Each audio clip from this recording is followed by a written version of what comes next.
దేవుని పరిశుద్ధ నామానికి మహిమ కలుగును గాక. ప్రియులారా, ప్రభు అయిన యేసుక్రీస్తు నామంలో మీ అందరికీ శుభాభివందనాలు తెలియజేస్తున్నాను. గత ఎపిసోడ్లో మీరు ఇచ్చినటువంటి రెస్పాన్స్ని బట్టి ప్రభుకు నేను స్తుతిస్తున్నాను. నా పేరు జడ్సన్ పి కుమార్. నేను శ్రీకాకుళం జిల్లా ఒక మారుమూల గ్రామంలో నేను పుట్టాను. నా తల్లిదండ్రులు వారికి 6 సంతానం అయితే నేను 5వ వ్యక్తిని. నాకంటే 3 అన్నలు, నాకంటే ఒక అక్క, నా తర్వాత ఒక తమ్ముడు ఉన్నాడు. మా తల్లిదండ్రులు పిల్లరా బట్టలు నేసుకుంటూ చేనేత వస్త్రమును అమ్ముకుంటూ ఈ కుటుంబాన్ని వారు సాకుతూ వచ్చారు. కాలక్రమేణా నేత బట్టలకు విలువ అనేది పడిపోయిన తర్వాత వారు కష్టపడి మమ్మల్ని చదివించుకుంటూ వచ్చారు. నన్నైతే విశాఖపట్నంలో చదువు కొరకు చేర్చారు. నేను నా ఇష్టాన్ని జరిగించుకోవడానికి నా స్నేహితులతో కలిసి నేను బాగా తిరిగి నేను చెడిపోయాను. 1991 సంవత్సరము సెప్టెంబర్ నెల 26వ తారీఖు సాయంత్రము 3 గంటల సమయంలో ఇవాంజలికల్ యూనియన్ వారు నిర్వహించినటువంటి రిట్రీట్లో యేసుక్రీస్తుని నా జీవితాన్ని నేను సమర్పించుకోవడానికి దేవుడు నాకు ఇచ్చినటువంటి కృపను బట్టి నేను మహిమ చెల్లిస్తూ ఉన్నాను.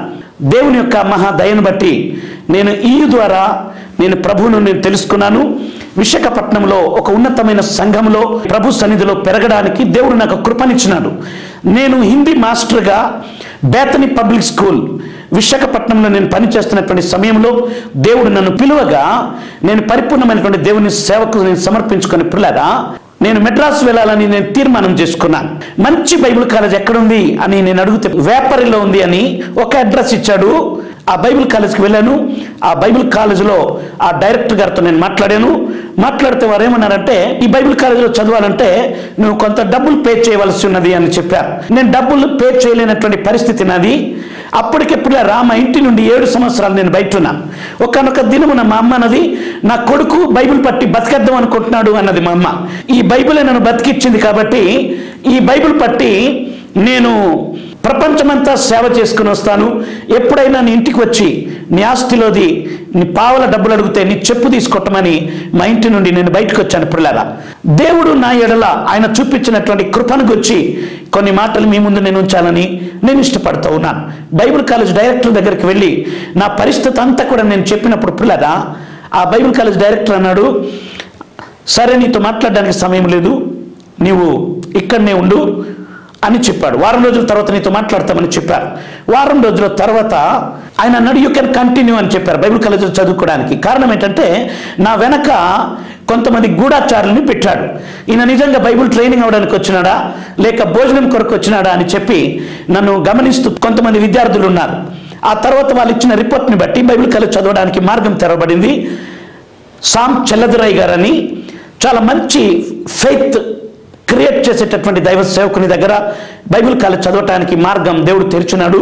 అక్కడ మంచి వసతి, మంచి భోజనము, మంచి టీచింగ్ ఆ బైబిల్ కాలేజీలో ఉన్నది. నిత్యావసర వస్తువులు కొనుక్కోవడానికి, నోట్ బుక్లు కొనుక్కోవడానికి, వెన్ను కొనుక్కోవడానికి నా దగ్గర డబ్బులు లేవు. చాలా దీనమైనటువంటి పరిస్థితుల్లో నేను బైబిల్ కాలేజీలో నేనున్నాను. అనేక మంది బైబిల్ కాలేజీలో చేరిసినటువంటి స్టూడెంట్స్ వాళ్ళ తల్లిదండ్రుల నుండి కొంత డబ్బులు రప్పించుకుంటారు. లేదు అంటే సంఘం ద్వారా పంపబడతారు. కాబట్టి బైబిల్ కాలేజ్కి సంఘం నుండి కొంత అమౌంట్ వారికి పంపిస్తారు. నేనైతే సంఘం ద్వారా పంపబడలేదు, నేనైతే ఇంటి నుండి నేను పంపబడలేదు. నేను కానీ బైబిల్ కాలేజ్కి వెళ్ళి నేను ఆ బైబిల్ కాలేజ్ డైరెక్టర్కి నేను బతిమలాడినప్పుడు నాకు బైబిల్ కాలేజీలో చదువుకోవడానికి అవకాశాన్ని ఇచ్చినారు. నేను చాలా దీనమైన పరిస్థితుల్లో బైబిల్ కాలేజీలో చదువుతూ ఉన్నాను. విద్యార్థులు నోట్స్ రాసుకున్న తర్వాత మీటింగ్ అయిపోయిన తర్వాత కొన్ని ఈ కరపత్రాలు ఉండేది, ఒకవైపు మరి ప్రింటింగ్ ఉంటుంది, ఒకవైపు తెల్లగా ఉంటుంది. అటువంటి పేపర్స్ నేను కలెక్ట్ చేసుకొని ఒకరు నోట్స్ రాసి ముగించిన తర్వాత వారు నోట్స్ చూసి వాళ్ళ పెన్నుతోనే నేను నోట్స్ రాసుకునేటటువంటి పరిస్థితి బైబిల్ కాలేజీలో నాది. అటువంటి దీనమైన పరిస్థితిలో నేను చదువుతూ ఉన్నాను. సబ్బులు ఉండే కాదు, నూనె ఉండే కాదు, పుస్తకాలు కొనుక్కోవడానికి డబ్బులు ఉండే కాదు. ఇటువంటి దీన పరిస్థితిలో నేను కొనసాగుతున్నాను. జెర్రీ ఓడెల్ అని మంచి స్పీకర్ ఒక ఆయన మరి సభల కొరకు వచ్చాడు. ఆ సంస్థ తరపున సభలు నిర్వహించినప్పుడు పబ్లిసిటీ కొరకు స్టూడెంట్స్ మేమెళ్ళే అనేక ప్రాంతంలో చిత్తూరు జిల్లాలో మేము పనిచేసినాము. ఆ మీటింగ్లో నేను పాటలు పాడాను. ఆ మీటింగ్లో పాటలు పాడినప్పుడు ఆర్కెస్ట్రా వారు ఆకర్షించబడి నీవు మా మీటింగ్లో కూడా పాటలు పాడతావా?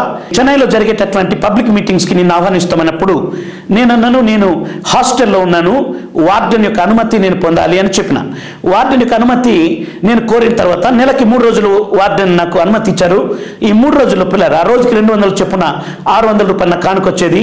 ఈ 600తో నేను బైబిల్ కాలేజీలో నేను చదువుకుంటూ, నేను మంచి బుక్స్ కొనుక్కొని నా నిత్యావసర వస్తువులు నేను తీర్చుకుంటూ బైబిల్ కాలేజీలో నేను చదువుకుంటూ సాగుతూ ఉన్నాను.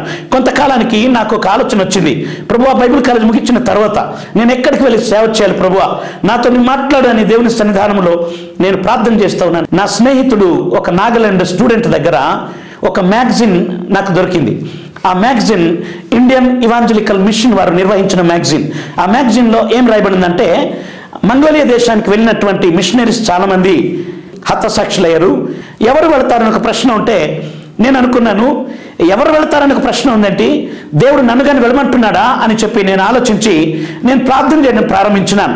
దేవా, నీవు వెళ్ళమంటే నేను మంగోలియా దేశానికి వెళతాను ప్రభువా, మంగోలియా దేశానికి నేను వెళతాను అని చెప్పి దేవుని సన్నిధానంలో నేను ప్రార్థన చేస్తున్నాను. పిల్లరా, మా లెక్చరర్స్ని నేను అడుగుతా ఉన్నాను, అయ్యా మంగోలియా దేశం ఎక్కడుంది, మంగోలియా పరిస్థితులు ఏంటి అని నేను అడుగుతా ఉంటే సమాచారము వారు సేకరించి నాకు ఇచ్చినారు. రష్యాకు చైనాకు మధ్యన మంగోలియా దేశం ఉంటుంది. మంగోలియా దేశంలో మంగోలైట్స్ అనే ప్రజలు ఉంటారు, అక్కడ బుద్ధిస్టులు కమ్యూనిస్టులు ఎక్కువగా ఉంటారు అని చెప్పారు. ఆ దేశం కొరకు నేను ప్రార్థన చేస్తూ ఉన్నాను. కొంతకాలానికి దేవుడు నాతో మాట్లాడాడు, నువ్వు మంగోలియా దేశం వెళ్ళొద్దు, నువ్వు అండమాన్ నికోబార్ దీవులకు వెళ్ళమని దేవుడు నాతో మాట్లాడాడు. దేవుడు నాతో మాట్లాడితే నేను ప్రిన్సిపాల్తో చెప్పిన, అయ్యా నేను అండమాన్ నికోబార్ దీవులకు వెళ్తున్నా, దేవుడు నాతో మాట్లాడాడు అంటే, మంచిదయ్యా, మన సంస్థ తరపున నేను పనిచేయమని చెప్పాడు. మన సంస్థ తరపున పనిచేయమని చెప్తే నేనన్నా, నేను ఇప్పటికే 3 సంస్థల నుండి నేను బయటకు వచ్చానండి, విశ్వాసమునకు కర్త దాన్ని కొనసాగించేవాడైన యేసు వైపు చూస్తూ పరిచర్య చేయడానికి నేను తీర్మానం చేసుకున్నాను కాబట్టి నేను విశ్వాసంతో నేను పరిచర్య చేస్తానంటే ఆ డైరెక్టర్ అన్నాడు, నీవు నా తరపున పనిచేస్తే నెలకు 5,000 రూపాయలు నీకు ఇస్తా, కానీ నీవు విశ్వాసమని పెద్ద పెద్ద మాటలు మాట్లాడుతున్నావు, నువ్వు ఇబ్బందులు పడతావని చెప్పినాడు. ఏది ఏమైనప్పటికీ కూడా నేను దేవుని మీద ఆనుకొని నేను సేవ చేయడానికి తీర్మానం చేసుకున్నాను అని చెప్పినాను. కొంతకాలానికి నా యొక్క బైబిల్ కాలేజ్ ముగిసిపోయింది. ఎవరింటికి వారు వెళ్ళిపోతూ ఉన్నారు. నేను ఎక్కడికి వెళ్ళాలి? అండమాన్ నికోబార్ దీవులకు వెళ్ళాలంటే 1995 సంవత్సరంలో విమానం టికెట్ 7,500 రూపాయలు. షిప్లో వెళ్ళాలంటే డిఫరెంట్ రేంజ్లో టికెట్స్ రేట్స్ ఉంటాయి. నా దగ్గర డబ్బులు లేవు. చిత్తూరులో సేవ చేస్తున్నటువంటి తమ్ముడు యేసురాజు అన్నాడనా, నా దగ్గరికి వచ్చేసి నువ్వు అండమాన్ వెళ్ళే వరకు నా దగ్గర ఉండన్నా అని చెప్పినాడు. సరే అని చెప్పి ఆ తమ్ముడి దగ్గరికి నేను వెళ్ళాను. ఆయన దగ్గర 6 నెలల కాలం నేను ఉండిపోయినా. ఆయన దగ్గర ఉండి పరిచర్యకు సహకరిస్తూ ఉన్నాను. పిల్లరా, అక్కడ చిత్తూరులో పాల్ దాసన్ అని సేవకుడు, చాలా ఆత్మీయమైనటువంటి సేవకుడు నన్ను బలపరుస్తూ వచ్చినాడు. తన దగ్గరికి వచ్చేటటువంటి ఒక సేవకుని ద్వారా నాకు అండమాన్ వెళ్ళటానికి 4,000 రూపాయలు నాకు వారు ఇవ్వటానికి ఇష్టపడ్డారు. ఆ 4,000 రూపాయల పిల్లరా 3,000 రూపాయలు టికెట్ తీసి 1,000 రూపాయలు చెన్నై షిప్ ఎక్కించేటప్పుడు నా పాకెట్లో పెట్టినారు. నేను అండమాన్ నికోబార్ దీవులో నేను ప్రయాణం చేస్తూ ఉన్నాను. నేను షిప్ ఎక్కిన తర్వాత చెన్నై దూరమే కొద్ది పిల్లరా నేను బాధపడుతూ ఉన్నాను. నా రక్త సంబంధిని వదిలిపెట్టి, నా బంధువులను వదిలిపెట్టి ఇంకొక భూభాగానికి నేను వెళుతూ ఉన్నాను. మరలా నేను ఎప్పుడైనా తిరిగి వస్తానా అనేటటువంటి వేదన, బాధతో నేను ప్రయాణం చేస్తూ ఉన్నాను. షిప్లో అండమాన్ చేరాలంటే 3.5 రోజులు ప్రయాణం చేయవలసి ఉంటుంది. 1.5 రోజులు నా పడక మీదే కూర్చొని పిల్లల బాధపడుతూ ఉన్నాను. పైన టెర్రస్ మీద, మరి ఓపెన్ ప్లేస్ కాబట్టి అనేక మంది మెట్లెక్కి పైకి వెళుతూ ఉంటారు. నేను కూడా 1.5 రోజుల తర్వాత పైకి వెళదామని షిప్ పైన ఓపెన్ ప్లేస్కి వెళితే గుంపులుగా జనాలు కూర్చొని అక్కడ మాట్లాడుకుంటున్నారు. ఈ విశాలమైన సముద్రంలో ఈ షిప్ చాలా చిన్నది కదా, ఒకవేళ ఈ షిప్ కానీ ఈ నీటిలో మునిగిపోతే, షిప్లో ఉన్న ఇంజన్లు కానీ ఫెయిల్ అయిపోతే ఈ నీటిపైన మన జీవితాలు ఏమి కావాలి అని వారు ఆందోళన చెందుతున్నటువంటి సమయంలో పరిశుద్ధాత్మ దేవుడు తన వాగ్దానాన్ని నాకు జ్ఞాపకం చేశాడు. యెషయా గ్రంథం 43:1-2 వచనాల ద్వారా దేవుడు నన్ను బలపరిచాడు. ఇశ్రాయేలు, భయపడకు, పేరు పెట్టి నేను పిలిచి ఉన్నాను, నీవు నా సొత్తు, జలముల బడి నువ్వు దాటినప్పుడు నేను నీకు తోడై ఉన్నాను అని దేవుడు నాతో మాట్లాడాడు. దేవునికి నేను మహిమ చెల్లిస్తున్నాను. దేవుడు ఎప్పుడైతే ఇశ్రాయేలు భయపడవద్దు అన్నాడో ఆ దినం నుండి ఈ దినం వరకు పిల్లరా నేను దేనికి కూడా భయపడను అనే విషయాన్ని దేవుని సన్నిధిలో నేను జ్ఞాపకం చేస్తున్నాను. ఉన్నాను. నా ప్రియమైన దేవుని బిడ్డలారా, దేవుడు నాతో మాట్లాడినటువంటి మాటలు ఒక పాట, ఆ పాటగా చేసి నేను పాడుకుంటూ మరి అండమాన్ నికోబార్ దీవులకు చేరడానికి దేవుడు నాకు కృపనిచ్చినాడు. ఏమని ఆ పాట రాయవలసి వచ్చిందంటే, గురి కలిగిన నావకు నడి సంద్రాన పెను తుఫానులు అడ్డుగా చెలరేగిన అలలన్నీ ఉవ్వెత్తున ఉరికిన రేవు చేర్చుని ఉండగా నాకు భయం లేదు అని రాసి పాడడానికి దేవుడు కృపనిచ్చినాడు. అనగా దాని అర్థం ఏంటంటే, నేను ఒక దర్శనం కలిగి, నేను ఒక గురి కలిగి అండమాన్ వెళుతున్నాను కాబట్టి ఎన్ని రోగాలు వచ్చినా, ఎన్ని కష్టాలు వచ్చినా, ఎన్ని ఇరుకులు వచ్చినా, ఎన్ని ఇబ్బందులు వచ్చినా నేను భయపడను. ఎందుకంటే నా దోణి పైన నీవున్నావు కదా అని చెప్పి నేను ఆ పాటను రాసుకుంటూ పాడుకుంటూ అండమాన్ దీవులకు చేరడానికి దేవుడు నాకు కృపనిచ్చినాడు. 3.5 రోజులకు అండమాన్ దీవులు చేరింది పిల్లరా. ఎక్కడికి వెళ్ళాలో తెలియదు.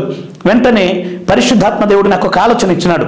ఎక్కడైనా చర్చ్ ఉంటుంది, ఆ చర్చ్కి వెళ్ళిపోతే మంచిది అని ఆలోచించి ఆ ట్యాక్సీ డ్రైవర్కి నేను అన్నా, చర్చ్ ఎక్కడైనా ఉందండి అంటే ట్యాక్సీ డ్రైవర్ ట్యాక్సీలు ఎక్కించుకొని కొంత దూరం తీసుకెళ్ళి ఒక చర్చ్ ముందు ఆపాడు. ఆ చర్చ్ ముందు ఆపితే ఆ గేట్ తీసుకొని నేను లోపలికి వెళ్ళాను. లోపలికి వెళ్ళి నేను బ్రతిమలాడుతూ ఉన్నా. ఆ పాస్టర్ గారిని, అయ్యా నేను ఆంధ్ర రాష్ట్రం నుండి వచ్చినాను, కొత్తగా సేవకు వచ్చినాను, దయచేసి మీ దగ్గర ఒక వారం రోజులు నన్ను ఉండనివ్వండి, తర్వాత నా దారి నేను చూసుకుంటానంటే ఆయన పైనుండి కిందకి చూశాడు. పిల్లరా, నా పరిస్థితి ఎట్లుందంటే, షిప్లో 3.5 రోజులు ప్రయాణం చేశాను. 3.5 రోజులు నేను షిప్లో తినలేదు, 3.5 రోజులు స్నానం చేయలేదు, 3.5 రోజులు బట్టలు మార్చుకోలేదు. ఒక పుస్తకాల సంచి, ఒక బట్టల సంచి తీసుకొని నేను అండమాన్ నికోబార్ దీవులకు వెళ్ళాను. ఆయన నన్ను ఎట్టి చూస్తున్నాడు అంటే, ఒక అడుక్కున్నాడు మాదిరిగా నన్ను చూస్తూ ఉన్నాడు. ఆయన అన్నాడు, శంకలో బైబిల్ వేసుకున్న ప్రతి ఒక్కడు సేవకుడులే, చూసినాంలే, వెళ్ళు అంటా ఉన్నాడు. పిల్లరా, నేను చాలా బాధపడ్డాను, నేను చాలా వేదన పడ్డాను. దేవా, నా తల్లిదండ్రులను వదిలిపెట్టి, నా రక్త సంబంధులను వదిలిపెట్టి, ఒక భూభాగం వదిలిపెట్టి ఇంకొక భూభాగానికి నేను సేవ కొరకని వస్తే, సేవకుడు అని పిలువబడుతున్నటువంటి వాడు తన దగ్గర ఉండటానికి కనీసం ఒక వారం రోజుల కొరకైనా నాకు వసతి ఇవ్వకుండా కుక్కని వెళ్ళగొట్టినట్టు నన్ను వెళ్ళగొడుతున్నాడని నేను చాలా ఏడ్చాను. పిల్లరా, చాలా బాధపడ్డాను. ఆ తర్వాత నేను బ్రతిమలాడుతూ ఉన్నాను, అయ్యా నేను బస్ స్టాండ్లో ఎక్కడైనా నేను పండుకుంటాను, నైట్ టైము నా లగేజ్ మీ దగ్గర పెట్టమని ఆయనతో నేను బ్రతిమలాడాను. పిల్లరా, ఆయన అన్నాడు, ఒక స్థలం చూపిస్తాను ఉంటావు అన్నాడు. సరే అన్న. గరాచర్మ అని పోర్ట్ బ్లేర్ సిటీకి 12 కిలోమీటర్ల దూరంలో ఒక స్థలం ఉంది. అక్కడ గెస్ట్ హౌస్ కడతా ఉన్నాడు. ఆయన 4 గోడలు కట్టాడు, పైన రేకులు షీట్ వేశాడు, కింద ఫ్లోరింగ్ లేదు, గోడలకు ప్లాస్టింగ్ లేదు, తలుపులు లేదు, కిటికీలు లేవు, కరెంట్ లేవు, నీళ్ళు లేవు, ఎటువంటి సౌకర్యం లేనటువంటి స్థలము. అది కన్స్ట్రక్షన్ జరుగుతోంది. ఆ లోపల మాత్రం ఇసుక కుప్ప, రాళ్ళ కుప్ప ఉంది. నేను అనుకున్నాను, కాపలుగా నన్ను పెట్టినట్టుగా అడిగినా ఆ లోపల ఇసుక రాళ్ళు ఎవరైనా ఎత్తుకెళ్తారేమో అని కాపలుగా పెట్టినట్టుగా నాకున్నాడు. అది చూసి చాలా బాధపడ్డాను. ఆ ఇసుకను చదును చేసుకొని దుప్పటి పరిచి పిల్లరా నేను కూర్చొని ప్రార్థన చేసుకున్నాను. సాయంత్రం అవుతా ఉంటే కొంత దూరం నేను నడుచుకుంటూ వెళ్ళి కొవ్వొత్తి 5 రూపాయలు ఇచ్చి కొనుక్కొని తెచ్చుకున్నాను. పిల్లరా, అది వెలిగినంతసేపు మెలకువగుండి చదువుకున్నాను, బైబిల్ ప్రార్థన చేసుకున్నాను. ఆ తర్వాత నేను పండుకున్నాను. ఉదయం లేచి నా దగ్గర ఉన్న డబ్బులు లెక్క పెట్టుకున్నాను. షిప్లో నేను ఎక్కినప్పుడు ఆ దైవజనుడు 3,000 రూపాయల టికెట్, 1,000 రూపాయలు పాకెట్ మనీ ఇచ్చినాడు కదా. ఆ 1,000 రూపాయల పాకెట్ మనీ నుండి నేను అసలు ఏమి తినకుండా 1,000 రూపాయలు తీసుకొచ్చినాను. 30 రూపాయలు ట్యాక్సీకి, 5 రూపాయలు కొవ్వొత్తి కొనుక్కున్నాను. 965 రూపాయలు నా చేతిలో ఉన్నది. నేను వంట పాత్రలు, స్టవ్ అని కొనుక్కుందామని పోర్ట్ బ్లేర్ సిటీకి నేను వెళ్ళాను. వెళితే పిల్లలు అక్కడ చాలా ఖరీదు కాబట్టి ఈ డబ్బులతోని అన్ని కొనేసుకుంటే నేను బ్రతకడానికి నాకు డబ్బులు ఉండవు కదా అని చెప్పి నేను ఆలోచించి పిల్లరా ఒక మగ్గు, ఒక బకెట్ కొనుక్కొని వెళ్ళిపోయాను. ఒక హోటల్లో మాట్లాడుకున్నా, రోజుకు ఒక పూట తినడానికి తీర్మానం చేసుకున్నా. రోజుకు ఒక పూట తినుకుంటూ నేను తిరుగుతూ ఉన్నాను, నేను ఆలోచిస్తూ ఉన్నాను, నేను సర్వే చేస్తూ ఉన్నాను, నేను ప్రార్థన చేస్తూ ఉన్నాను. ప్రభువా, నేను ఎక్కడ సేవ చేయాలి నాయన, నువ్వు నాతో మాట్లాడు ప్రభువా అని తిరుగుతూనే ఉన్నాను. 4 రోజులు అయిపోయింది. నా దగ్గర ఉన్న డబ్బులంతా కూడా అయిపోయింది. పిల్లరా, మరలా పోర్ట్ బ్లేర్ వైపు నడుచుకుంటూ 12 కిలోమీటర్ల దూరం వచ్చిన ఎయిర్పోర్ట్ దాటగానే ఒక ఏరియా తిరుగుతూ ఉంటే ఐపీసీ తెలుగు చర్చ్ అని కనబడింది. దేవునికి స్తోత్రం కలుగును గాక. తెలుగు చర్చ్ అని కనబడగానే నా హృదయంలో సంతోషం నిండిపోయింది. అరే, నా ప్రజలు ఇక్కడ ఉన్నారు, నా తెలుగు ప్రజలు ఉన్నారు, నాకు ఇంకేమీ భయం లేదు అని ఆ చర్చ్ వైపు నేను వెళ్తా ఉంటే ఆ చర్చిలో ఒక పెద్ద తాళం వేసేసి ఉన్నది. కొంత దూరంలో ఒక అబ్బాయి చెప్పులు కొడతా ఉన్నాడు. చర్చి పాస్టర్ గారు ఎక్కడంటే, ఇక్కడ పాస్టర్స్ ఎవరు ఉండరండి, ఈ సంఘ పెద్దలంతా కూడా వాళ్ళే నడిపించుకుంటారు. సరే అనుకున్నా. పోర్ట్ బ్లేర్ సిటీ మొత్తం తిరిగి ఉదయకాలం నుండి సాయంత్రం వరకు తిరిగి శనివారం ఆ దినమున మరలా తిరిగి వచ్చాను. పిల్లరా, అదే చర్చ్ దగ్గరికి వచ్చి గోడ దూకి అక్కడ నేను కూర్చున్నా. రాత్రి అక్కడనే పడుకున్నా. ఉదయకాలం ముఖం కడుక్కొని ఆరాధనలో కూర్చున్నా. ఆదివారం నా పక్కన కూర్చున్నారు గమాలియల్ గారు అనే ఒక సహోదరుడు. ఆయన అన్నాడు, బ్రదర్ ఎక్కడి నుండి వచ్చారండి, ఎవరండి మీరు అన్నాడు. ఆయనది నరసాపురం. ఆ బ్రదర్ నాతో మాట్లాడిన తర్వాత నేను ఆంధ్ర నుండి వచ్చానండి నేను అని చెప్పిన. వాక్యం చెప్తారా అంటే చెప్తాను. అప్పుడు సంఘ పెద్దలు బాబురావు గారు, యేసుదాస్ గారు, పాలరాజు గారు ఇటువంటి సంఘ పెద్దలు ఉన్నారు. వారితో మాట్లాడి నాకు సమయం ఇప్పించారు. దేవునికి నేను మహిమ చెల్లిస్తున్నాను. మంచి వర్తమానాన్ని దేవుడు ఇచ్చినప్పుడు వారు చాలా సంతోషపడ్డారు. పిల్లరా 100 రూపాయలు నాకు కానుక ఇచ్చినారు. దేవునికి మహిమ చెల్లిస్తున్నాను. ఆ 100 రూపాయలు 1,00,000 రూపాయలు లాగా ఉంది అండమాన్ దీవుల్లో. తర్వాత మోహన్ రావు గారని నాకు బ్రదర్ పరిచయం అయ్యారు. ఆయనకి నేను చెప్పిన నాకు అర్జెంట్గా ఒక ఇల్లు కావాలి బ్రదర్ అంటే 750 రూపాయలకి ఒక చిన్న గది అది అద్దెకి ఆయన చూపించినాడు. 100 రూపాయలు అడ్వాన్స్ ఇచ్చిన పిల్లరా ఆ ఇంటి వాడిని తాళం తీసేసుకున్నాను. నాకు డబ్బులు వస్తుంది నీకు ఇస్తానని చెప్పిన. ఆ తల్లి ఏం చేసిందంటే 100 రూపాయలు తీసుకొని తాళం ఇచ్చింది నాకు. తాళం ఇచ్చిన తర్వాత ఆ సహోదరుడు బండి మీద వెళ్ళి లగేజ్ మొత్తం తెచ్చుకున్న ఆ రూమ్లో దిగేసిన. ఆ 2 రోజుల నుండి ఆ తల్లి అడుగుతా ఉంది, అయ్యా డబ్బులు వచ్చిందా అని. ఆ తల్లి ఏమనుకుంటుందంటే ఈయన ముందుకు వచ్చేసినాడు, మనీ ఆర్డర్ వెనక్కి వచ్చిద్దేమో అని ఎదురు చూస్తూ ఉంది ఆమె. డబ్బులు నాకు ఎక్కడి నుండి వచ్చింది, నేను దేవుని మీద ఆనుకొని సేవ చేయడానికి తీర్మానం చేసుకున్న సేవకుడు నేను. అప్పటికి 7 సంవత్సరాలు మా ఇంటికి నేను దూరంగా ఉన్నా. సేవ కొరకు వచ్చినాను. చాలా పరిస్థితి చాలా దీనం. నాకు ఎక్కడి నుండి వచ్చే పరిస్థితి లేదు. ఆ తల్లి 2వ రోజు అడుగుతా ఉంది, 3వ రోజు 4వ రోజు అయ్యా డబ్బులు వచ్చిందా అని. రాలేదమ్మా అని చెప్పిన. నా కొడుకు పెళ్లి కొరకు నేను మెడ్రాస్ వెళ్తున్నానయ్యా, 10 రోజుల్లో నేను తిరిగి వస్తా, డబ్బులు వస్తే జాగ్రత్తగా దాచిపెట్టమని చెప్పి ఆ తల్లి వెళ్ళిపోయింది. దేవునికి స్తోత్రం కలుగును గాక. ఆ దినం నుండి నాకు ఆందోళన ప్రారంభమైంది. ఆ తల్లి తిరిగి వస్తుంది కదా, నేను డబ్బులు ఎక్కడి నుండి ఇవ్వాలా దేవా, నేను ఎక్కడి నుండి డబ్బులు ఇవ్వాలి ప్రభువా, 100 రూపాయలు అడ్వాన్స్ ఇచ్చిన 650 రూపాయలు ఇవ్వాలా, ఎట్లా నేను ఇవ్వాలి ప్రభు అని ప్రార్థన చేయడం ప్రారంభిస్తే దేవుడు నాకు ఒక ఆలోచన ఇచ్చాడు. పిల్లరా రోడ్డు మీదకి వెళ్ళి సువార్త చాటమని. వెంటనే పిల్లరా గాస్పెల్ ట్రాక్స్ ఒక బ్యాగ్లో వెనక్కి ఇట్లా పెట్టేసుకున్నాను, క్యాప్ వేసుకున్నా, ఇన్షర్ట్ చేసుకున్నా. నా దగ్గర ఒక డప్పు ఉండేది. ఆ డప్పు కొట్టుకుంటూ రోడ్డు మీద స్ట్రీట్ పిచ్చింగ్ చేసుకోవడం నేను స్టార్ట్ చేసిన. స్ట్రీట్ పిచ్చింగ్ చేసి పాటలు పాడుతూ వెళ్తూ ఉంటే పిల్లరా నచ్చిన వారు 10 రూపాయలు 20 రూపాయలు కానికిస్తూ ఉన్నారు. కొంతమంది నచ్చిన వాళ్ళు భోజనం పెడతా ఉన్నారు. ఈ రీతిగా స్ట్రీట్ పిచ్చింగ్ చేసి నేను సాగుతూ ఉన్నా. 10 రోజుల్లో వస్తానని చెప్పింది ఆ తల్లి. 6వ రోజు 7వ రోజు 8వ రోజు 9వ రోజు అయ్యేసరికి నా హృదయంలో వేదన, నా హృదయంలో భయము, నా హృదయంలో ఆందోళన. ఆ తల్లి వచ్చేసింది, నేను ఎక్కడ నుండి డబ్బులు ఇవ్వాలి, నువ్వు సహాయం చేయ ప్రభు అని నేను ప్రార్థన చేస్తూ ఉన్నాను. పిల్లరా దేవునికి నేను మహిమ చెల్లిస్తున్నాను. ఆ పెళ్లిలో ఏదో కొట్లాట్లా జరిగి ఆ పెళ్లి ఆగిపోయింది. ఆ తల్లి 2 నెలల వరకు రాలా. హల్లెలూయా.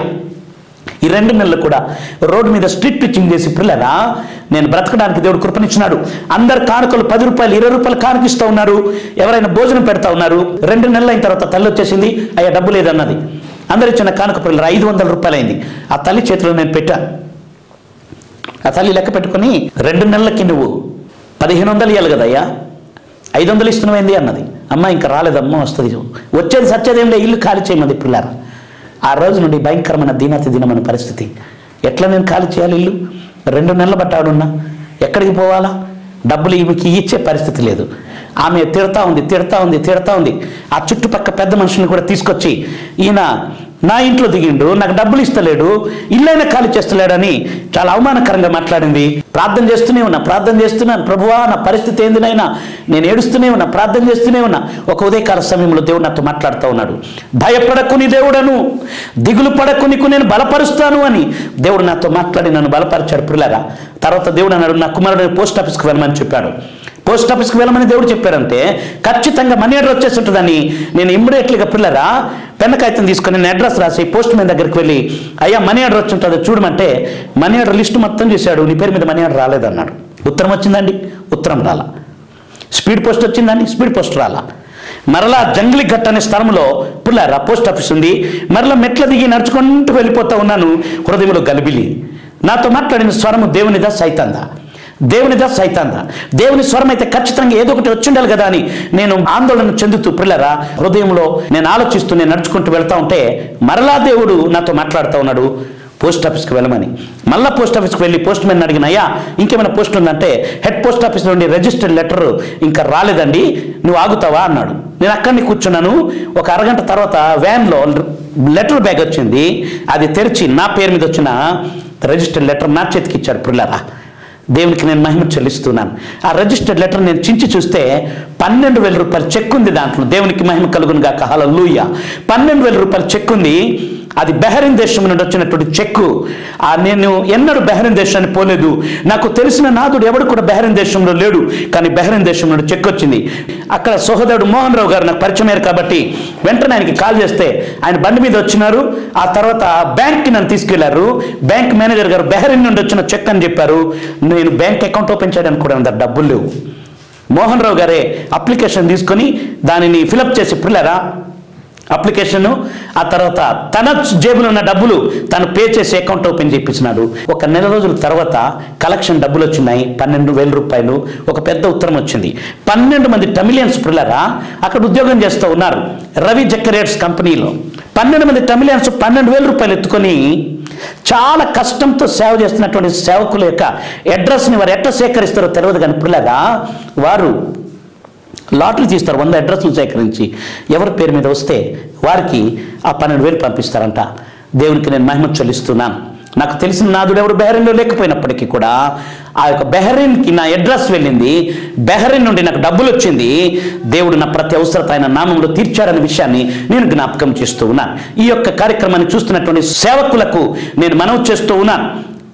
సేవకుడు నిజమైనటువంటి సేవలో ఉంటే ఎన్నడూ కూడా దేవుడు వదిలిపెట్టడు అనే సత్యాన్ని నేను ఈ సందర్భంలో జ్ఞాపకం చేస్తూ ఉన్నాను. దేవుడు చాలినవాడు, ఏ స్థితిలో అయినా ఆయన చాలినవాడు అనే సత్యాన్ని దేవుని సేవకునిగా నేను జ్ఞాపకం చేస్తున్నాను. అప్పటికి నాకు పెళ్ళి అవ్వలేదు పిల్లగా, 4 సంవత్సరాలుగా నేను ప్రార్థన చేస్తూ ఉన్నాను. అప్పటికి నాకు 31వ సంవత్సరం.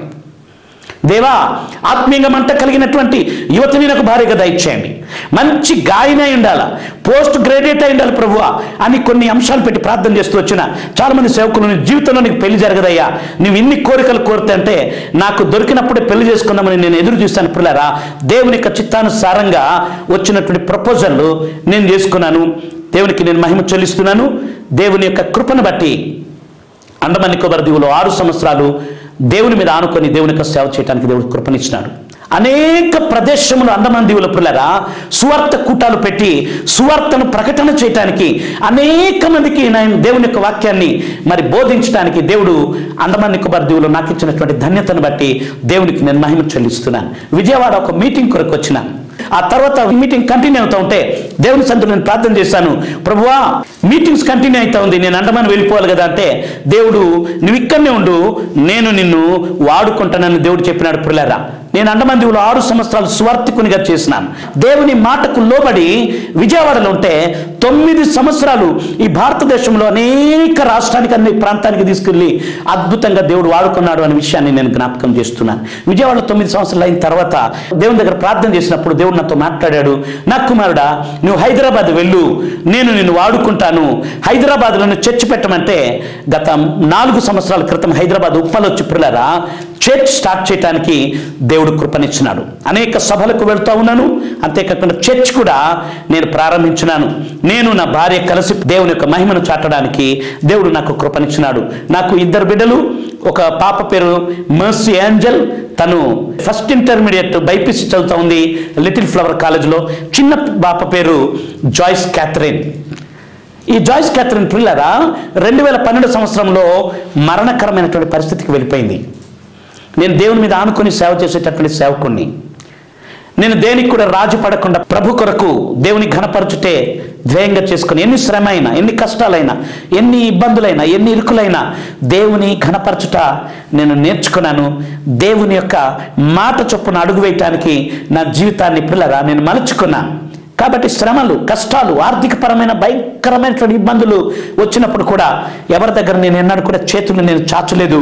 దేవుని సందులో ప్రార్థన చేస్తూ ఉన్నాను. 2012 సంవత్సరంలో నా బిడ్డకు మరణకరమైనటువంటి వ్యాధి వచ్చింది. సెలబ్రల్ మలేరియా అనేటటువంటి భయంకరమైన వ్యాధి. పిల్లరా నా బిడ్డను డాక్టర్ చచ్చిపోద్దని చెప్పినాడు. లంగ్స్, లివర్, కిడ్నీ 3 డిస్ఫంక్షన్ అయిపోయింది. చాలా ప్రమాదకరమైనటువంటి పరిస్థితి. రోజుకి 70,000, 60,000 ఖర్చు అవుతుంది. పిల్లరా నా దగ్గర డబ్బులు లేవు. చాలామంది మా బంధువులు అన్నారు, నువ్వు ఎట్లా కడతావయ్యా డబ్బులు, నువ్వు కార్పొరేట్ హాస్పిటల్కి తీసుకువెళ్తున్నావు. బంజారా హిల్స్లో రెయిన్బో హాస్పిటల్ అంటే చాలా చాలా ఫేమస్ హాస్పిటల్, అక్కడ తీసుకెళ్ళి జాయిన్ చేయడం జరిగింది. నేను ఒకటే అనుకున్నాను, విశ్వాసమునకు కర్తదను కొనసాగించేవాడైనా యేసు వైపు చూస్తూ పరిచయం చేస్తున్నాను కాబట్టి దేవుడు కార్యం చేస్తాడు అని నేను తీసుకెళ్లి విశ్వాసంతో జాయిన్ చేశాను. పిల్లరా చాలా దీనమైన పరిస్థితి. 30,000 రూపాయలు డబ్బులు ముందుకు కడితేనే జాయిన్ చేస్తామన్నారు. డబ్బులు లేవు. ఆ రాత్రంతా కూడా నా బిడ్డను పిల్లరా ఐసీలో ట్రీట్మెంట్ లేకుండా అట్టనే పెట్టేశారు. మీరు డబ్బులు కడితే టోకెన్ వచ్చింది, టోకెన్ వస్తే ట్రీట్మెంట్ స్టార్ట్ చేస్తామని చెప్పినారు. 4.5 లక్షల రూపాయలు ఖర్చు అయింది. డాక్టర్ అన్నాడు, ఇంకొక 10 లక్షలు ఖర్చు పెట్టిన నీ బిడ్డ బతకదని చెప్పినాడు. దేవునికి నేను మహిమ చెల్లిస్తున్నాను. విశ్వాసమునకు కర్తదాన్ని కొనసాగించేవాడని యేసు నా పరిచర్యలో ఉన్నాడు, నా జీవితంలో ఉన్నాడు, నన్ను నడిపిస్తూ ఉన్నాడు. ఊహించని రీతిలో పిల్లరా ఒకరు 1,00,000, ఒకరు 1,50,000, ఒకరు 50,000, ఒకరు 15,000, ఒకరు ఈ రీతిగా అనేక మంది, నేను ఎవరి దగ్గర చేతులు చాచలేదు. దేవుడు ఆ రీతిగా అనేక మందిని ప్రేరేపించి దేవుడు సహాయం చేశాడు. ట్రీట్మెంట్ చేసినాము. 4.5 లక్షలు ఖర్చు అయిన తర్వాత డాక్టర్ అన్నాడు, నీ బిడ్డ బతకదు అన్నాడు. లంగ్స్, లివర్, కిడ్నీ పూర్తిగా డిస్ఫంక్షన్ అయిపోయింది. పల్స్ దిగిపోయింది. షుగర్ లెవెల్ పడిపోయింది. జాండీస్ 28 పాయింట్స్కి వెళ్ళిపోయింది. సెలబ్రల్ మలేరియా చాలా సివియర్ అయిపోయింది. నీ బిడ్డ బ్రతకదు అన్నాడు. నేను డాక్టర్ గారు మీ ప్రయత్నం మీరు చేయండి. బ్రతకదు అనే మాట మీరు చెప్పొద్దు. జీవమరణము నా దేవుని చేతిలో ఉంది, ఆయన బ్రతికిస్తాడు అని డాక్టర్ దగ్గర సవాల్ చేసి ప్రార్థన చేయడం ప్రారంభించిన ఆంధ్ర రాష్ట్రంలో నా స్నేహితులు, సేవకులందరికీ కూడా ప్రార్థన చేయమని మనవి చేసిన ప్రియులారా, శనివారము ఆ దినము నా దేవుడు నాతో మాట్లాడాడు. 53వ కీర్తన 6వ వచనం ద్వారా దేవుడు మాట్లాడాడు. హల్లెలూయా. దేవుడు ఎప్పుడైతే నాతో మాట్లాడాడో నా భార్యకి చెప్పాను, నువ్వు ఏడొద్దమ్మా, బిడ్డ బ్రతికిది, నువ్వు ఏడొద్దమ్మా అని చెప్పి నా భార్యకి నేను బలపరిచాను. ఆ తర్వాత ఆదివారమున ఇదే వాక్యాన్ని నా మందిరంలో చెప్పినాను. గురువారమున నా బిడ్డకి డిశ్చార్జ్ చేసి ఇంటికి నేను తీసుకొచ్చాను. దేవునికి మహిమ చెల్లిస్తున్నాను. నా బిడ్డను దేవుడు బ్రతికించాడు. బిడ్డలు తల్లి గర్భంలో పడిన వెంటనే భార్య భర్తలు ఇద్దరు చేతులు పట్టుకొని దేవుని యొక్క సేవ కొరకు మా బిడ్డల్ని సమర్పించేసిన ప్రియులరా, దేవుడు కాపాడుతూ ఉన్నాడు, దేవుడు పోషిస్తూ ఉన్నాడు, దేవుడు నడిపిస్తూ ఉన్నాడు. ఈ భారతదేశంలో అనేక సభలలో దేవుడు నన్ను, నా భార్యను బలపరిచి, నా బిడ్డల్ని బలపరిచి వాడుకుంటున్నాడు అనే సత్యాన్ని నేను జ్ఞాపకం చేస్తూ ఉన్నాను. అపొస్తలుల కార్యములు 1వ అధ్యాయము 8వ వచనంలో, అయినను పరిశుద్ధాత్మ మీ మీదకి వచ్చినప్పుడు మీరు శక్తి నొందెదరు గనుక మీరు యెరూషలేములోను యూదయ సమరయ దేశములంతటా భూ దిగంతముల వరకు నాకు సాక్షులై ఉందురని వారితో చెప్పాను. దేవునికి నేను మహిమ చెల్లిస్తున్నాను. నాకు సాక్షులై మీరు ఉందురని ఆయన మాట్లాడాడు. కాబట్టి నా ప్రియమైన దేవుని బిడ్డలారా, నీవు నేను మనము ప్రభు కొరకు ప్రతి స్థలములో సాక్షులుగా మనం ఉండాలని ఆయన కోరుతా ఉన్నాడు. సేవలో లేక విశ్వాస జీవితంలో శ్రమలు వస్తాయి, కష్టాలు వస్తాయి, బాధలు వస్తాయి, ఇరుకులు వస్తాయి, ఇబ్బందులు వస్తాయి, మరణకరమైన పరిస్థితులు వస్తాయి. కానీ మరణం నుండి జీవములోకి దాటించడానికి ఆయన చాలిన దేవుడు అనే సత్యాన్ని, సమర్థుడు అనే సత్యాన్ని నీకు నేను జ్ఞాపకం చేస్తూ ఉన్నాను. దేవుని మీద నువ్వు ఆనుకోగలిగితే నా ప్రియ సహోదరుడ, సేవకుడా, నిన్ను బలపరచటానికి, నిన్ను లేవనెత్తటానికి ఆయన కృపనిస్తాడు అనే సత్యాన్ని నేను జ్ఞాపకం చేస్తూ ఉన్నాను. ఈ దినమున నా దగ్గర డబ్బు లేదు, నా దగ్గర ఆస్తి లేదు, నా దగ్గర అంతస్తు లేదు, కానీ కొలత లేని అభిషేకం చేత ఆయన నన్ను నింపాడు. హల్లెలూయా. అందుకే నేను భారతదేశం అంతటి నేను వాడబడుతూ ఉన్నాను. ఎపిసోడ్లో డబ్బులు కట్టడానికి కూడా నా దగ్గర డబ్బులు లేదు. దేవుడు నాకు ఒక కారు ఇచ్చాడు. దేవుని మహిమ కొరకు చెప్తా ఉన్నాను. వ్యాగనర్ కారు నేను అది అమ్మి వేసి పిల్లరా ఈ యొక్క కార్యక్రమాన్ని చేయటానికి దేవుడు నాకు కృపనిచ్చినాడు. వ్యాగనర్ కారుతో వచ్చిన డబ్బులతో కొన్ని ఎపిసోడ్స్ అయిపోయినాయి. ఇంకా కొన్ని ఎపిసోడ్స్ కొరకు మరి డబ్బులు కట్టవలసి ఉన్నది. నిన్నటి దినమునే నేను బైక్ అమ్మేస్తాను అని మా బ్రదర్తో చెప్పినప్పుడు ఆయన అన్నాడు, నువ్వు బైక్ అమ్మితే నువ్వెట్లాగా అన్నాడు. దేవుడు చేయమన్నాడు, నేను ప్రారంభించినాను, దేవుడు కొనసాగిస్తూ ఉన్నాడు. ఆయనదంతా నాది, నాదంతా ఆయనది. కాబట్టి ఆయన కొరకు ఏదైనా నేను చేస్తాను అనేటటువంటి మాటను నేను చెప్పి నేను దేవుని యొక్క సేవలో నేను ముందు కొనసాగుతున్నాను అనే సత్యాన్ని మీకు నేను జ్ఞాపకం చేస్తూ ఉన్నాను. అనేక మంది ఎవరు చేయమన్నాడు నీకు? టీవీ పరిచర్య ఎవరు వెళ్ళమన్నాడు నీకు? నా ప్రియమైన దేవుని బిడ్డలారా, విశ్వాసమునకు కర్త దాన్ని కొనసాగించేవాడైనా యేసు వైపు చూస్తూ పరిచయం చేయడానికి నా జీవితాన్ని నేను తీర్మానం చేసుకున్నాను. ఈ టెలివిజన్ పరిచయం ద్వారా కొన్ని లక్షల మంది ప్రజలు వాళ్ళు ఆదరించబడతా ఉన్నారు, సంతోషిస్తూ ఉన్నారు, వారు రెస్పాండ్ అవుతూ ఉన్నారు. అద్భుతాలు, సూచక్రియలు దేవుడు జరిగిస్తున్నాడు. మాకు వస్తున్నటువంటి రెస్పాన్స్ను బట్టి, మాకు వస్తున్నటువంటి ఫోన్స్ కాల్స్ బట్టి దేవునికి నేను మహిమ చెల్లిస్తున్నాను. కాబట్టి మీరు ప్రార్థన చేయండి, మీరు సహకరించండి. ఈ యొక్క పనిలో ప్రభు కొరకు మీరు, నేను, మనము కలిసి ఈ జీవించే కొద్ది కాలంలో ప్రభును ఘనపరుద్దాము అనే విషయాన్ని మీకు నేను జ్ఞాపకం చేస్తూ ఉన్నాను. ప్రార్థన చేసుకుందాం ప్రియులారా. మీరు ఏ స్థితిలో ఉన్నప్పటికీ కూడా బలహీనుడువా, నిన్ను బలపరుస్తాడు. రోగంతో ఉన్నావా, నిన్ను స్వస్థపరుస్తాడు. నువ్వు కృంగి ఉన్నావా, నిన్ను లేవనెత్తుతాడు. నేను ప్రార్థన చేస్తుండగా ఈ ప్రార్థనలో నువ్వు ఏకీభవిస్తే దేవుడు నీ జీవితంలో అద్భుతమైన కార్యాలు చేస్తాడనే సత్యాన్ని నేను జ్ఞాపకం చేస్తూ ఉన్నా. ప్రార్థన చేద్దాం. పరిశుద్ధమైన తండ్రి, నీ పాదములకు స్తోత్రాలు చెల్లిస్తూ ఉన్నాను. ఈ ప్రత్యేకమైనటువంటి నాయన సమయములో నీ పక్షంగా నిలబడటానికి, నైనా సాక్ష్యం ఇవ్వడానికి, అనేక మందిని బలపరచడానికి దేవా మీరు నాకు ఇచ్చినటువంటి ధన్యతను బట్టి నీకు నేను మహిమ చెల్లిస్తున్నాను. ఏ సహోదరుడు ఈ యొక్క కార్యక్రమాన్ని వీక్షిస్తున్నాడు ప్రభువా, నాయన బలపరచండి, లేవనెత్తండి, ధైర్యపరచండి. నువ్వు చాలిన దేవుడు అని, నీవు నాయన ఉన్నవాడు అనువాడవని నాయన మరోసారి జ్ఞాపకం చేసుకొని బలము పొందటానికి సహాయం చేయండి. కృంగిన స్థితిలో ఉన్న సహోదరులను బట్టి, వేదన పాలైన స్థితిలో ఉన్నటువంటి సహోదరులను బట్టి, వారికి ఉన్న అప్పుల బాధలను బట్టి, వారికి ఉన్న అనారోగ్యమును బట్టి, వారికి ఉన్న శ్రమలను బట్టి, కృంగిన స్థితిలో ఉన్న వారి నిమిత్తం నేను ప్రార్థన చేస్తూ ఉన్నాను ప్రభువానికి కొందనాలు. బలహీనలను బలపరచండి. ఇప్పుడేనైనా రోగగ్రస్తుల కొరకు నేను ప్రార్థన చేస్తూ ఉన్నాను. నీ కార్యము జరుగును గాక, నీ పునరుత్థాన శక్తి వారి లోపలికి ప్రవేశించును గాక. ఇప్పుడే దైవికమైన స్వస్థత కలుగును గాక. ప్రతి విధమైనటువంటి ట్యూమర్ నైనా కరిగిపోవును గాక అని జ్ఞాపిస్తున్నాను. హల్లెలూయా. దేహములో ఓ అరికాలు మొదలుకొని నడినెత్తి వరకు ఎక్కడెక్కడైతే ఓ గడ్డ, ఎక్కడెక్కడైతే క్యాన్సర్, లేక ఎక్కడెక్కడైతే ఫైబ్రాయిడ్స్ ఉన్నాయో వాటన్నిటిని యేసు నామములో మటుమై మగును గాక అని జ్ఞాపిస్తున్నాను. హల్లెలూయా. నైనా నీకు నేను మహిమ చెల్లిస్తున్నాను. ఇదిగో తండ్రి నీకు స్తోత్రాలు. నైనా ఇదిగో భయంకరమైనటువంటి షుగర్ చేత బాధపడుతున్నటువంటి సహోదరుల నిమిత్తమై, నా సహోదరు నిమిత్తమై ప్రార్థన చేస్తూ ఉన్నాను. ఇప్పుడే యేసుక్రీస్తు సర్వశక్తి కలిగిన నామంలో షుగర్ ఆత్మ ఇప్పుడే బిడ్డల యొక్క దేహమును విడిచి తొలగి పామన జ్ఞాపిస్తున్నాను. హల్లెలూయా. బీపీ ఆత్మ బిడ్డల దేహమును విడిచి తొలగి పామన జ్ఞాపిస్తున్నాను. హల్లెలూయా. మహిమ చెల్లిస్తున్నాను తండ్రి.